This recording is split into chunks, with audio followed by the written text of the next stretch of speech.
In a world filled with crappy remakes and even crappier adaptations, we get the most effective horror game adaptation you can watch right now, and it was made by a YouTuber? It's a BDSM alligator. A BDSM gator. It's a gimp gator. It's a gimp. It's an alligimper. It's an alligator. Yes. So, no massive studio, no bloated budgets, and no CGI overloads? Just an ocean of dread, literally. Today, I want to talk about Iron Lung, why it works, why it matters, and why supporting movies like this actually is good for the future of film. All spoiler free because I really think you need to watch this movie because what Markiplier, the YouTuber, has done here is something else entirely. If you don't know the background story, Iron Lung is based on the 2022 indie hit game. The game was tiny, minimalist, but people still found it very terrifying. Now, usually when games become movies, they lose their soul in a sea of CGI and Hollywood nonsense. But Markiplier, who directed, wrote, and starred in this, did something different. He kept the camera locked inside that rusted out submarine. Now, I never played the game, but apparently that's exactly what he should do, and it played off excellent movie-wise. He understood that the horror of Iron Lung isn't what you see, it's what you don't see. So instead of turning it into a watered-down studio-safe adaptation, the film stays true to the spirit of the game. It understood what made the original work and builds on that instead of fighting it. I almost feel like this guy should be teaching a lesson to Hollywood about how to adapt anything. With a budget of around $3 million only, which I know sounds still pretty big, but in movie terms is tiny. It doesn't actually feel cheap at all. The limitations, I think, probably become a strength to it. Every dollar is on screen. Every decision feels intentional. This is someone who clearly loves the genre, and I've seen enough Markiplier stuff to know that he loves this genre and games in general. He respects the audience and understood tension. I used to watch Markiplier here and there back in the day, especially during the Subnautica gameplay. I think I watched like every video involving that, but man, I didn't know he could write and direct or had ambitions for this kind of stuff, and it's really cool. Good on him.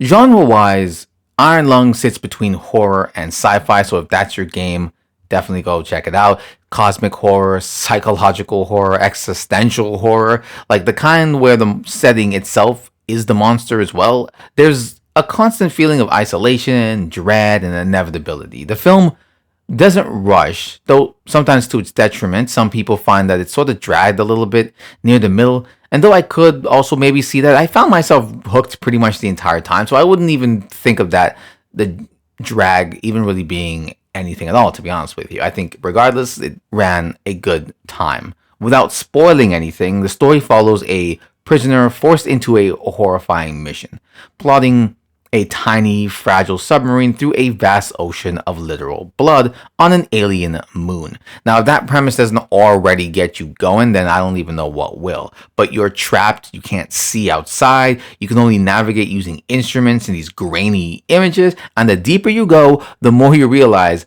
that death might not be the worst outcome. That's all you need to know.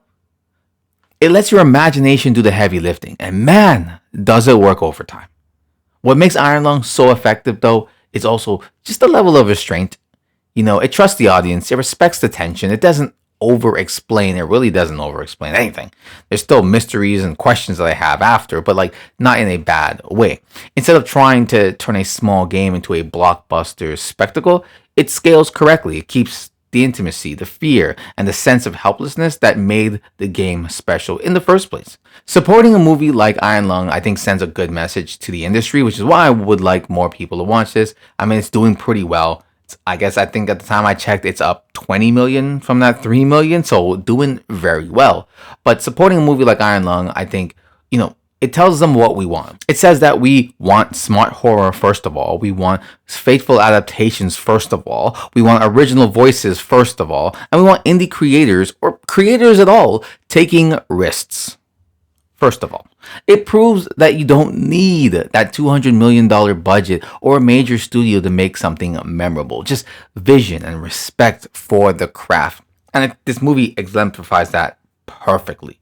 If more films like this succeed, I think we'd get better adaptations, better horror, and more creative freedom across the industry instead of just the same garbage in, out.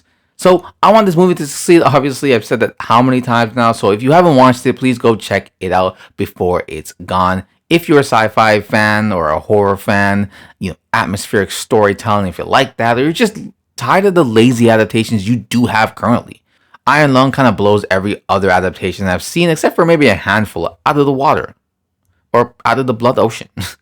And more than that, you'll be supporting an indie creator, which always feels nice, instead of just giving it to blockbuster movies that already have hundreds of millions of billions of dollars and they don't really care. Because this could be the future and we need to encourage it. And that's it for the video. If you enjoyed, like, comment, subscribe, share this out with someone who would love it. And until next time, what do you recommend?